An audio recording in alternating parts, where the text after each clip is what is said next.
gerek. Gözlerinde bir alem var, orada sen varsan orada ben varım. Sen hamıdan bəxtəvərsən, mən isə herkesten bəxtiyaram. Harda var ki senin sevirəm deməyinəm, qoy baxım gözünə, sarılım ürəyimdən. Astaca astaca deyirəm biləsən, bir bahardır, bir də sənsən. Sizə olan sevgim bir ixtiyardır, qəlbimizdə, ruhumuzda. Yaxşı ki dünyada sevgi vardır, bir bahardır, bir də sənsən. Sizə olan sevgim bir ixtiyardır, qəlbimizdə, ruhumuzda.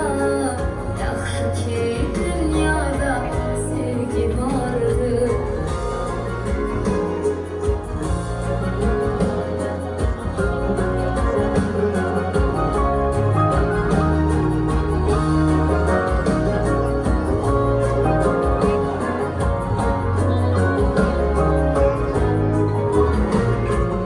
Harda var ki senin sevirəm deməyinəm, qoy baxım gözünə, sarılım ürəyimdən.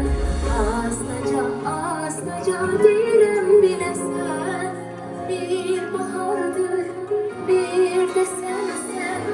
Sizə olan sevgim bir ixtiyardır, qəlbimizdə, ruhumuzda. Yaxşı ki dünyada sevgi vardır, bir bahardır, bir də sənsən. Sizə olan Nasıl güzelleştiririz Zehra Bey? Bəli. Gecemiz sürprizlerle doludur ama bu gecemizin esas ve en önemli sürprizi odur ki Asmin bacımızın adından ve Pınar bacımızın adından Cemal Bey ve Filiz Hanım için özel musiki yazılır. Elbette ki musikisi ve sözleri Rahim Kerimov, aranjman Nurşan Portiyev'den size özel güzel bir musikimiz var.